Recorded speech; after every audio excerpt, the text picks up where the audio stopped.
Namaste everyone. In this video we will be modeling this part number 7 of the screw jack assembly, and that is called as the Tommy bar. So let's proceed.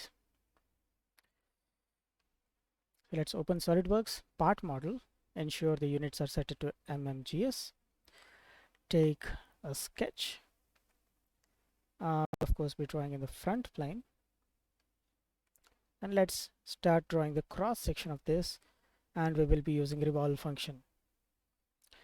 Let's go ahead for a line. Draw a long line over here. The distance is being shown in real time. If it is being shown, you just make it 275. So keep it in horizontal direction, 275. Make it horizontal. Then it'll go downwards, come straight here, a little inclined line, then come straight and join it back. So this is the rough shape of the cross section we need here. Let's start giving the dimensions. This is 62 and total is, okay, so this is 62.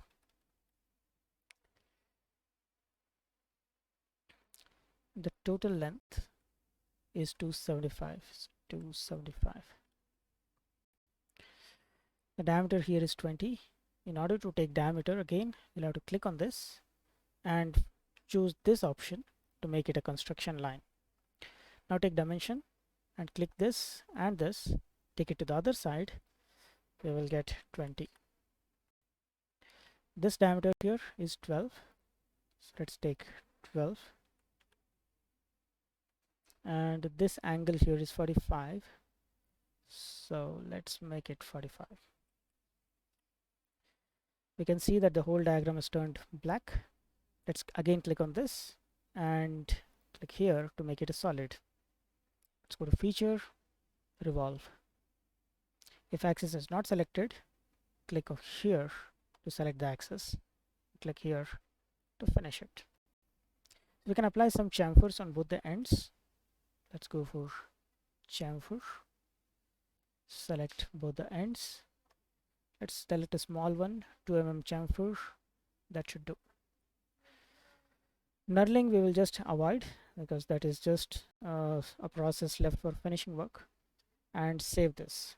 So go here, save as. Now this one will be saved with the name Tommy bar in the same folder as the screw jack.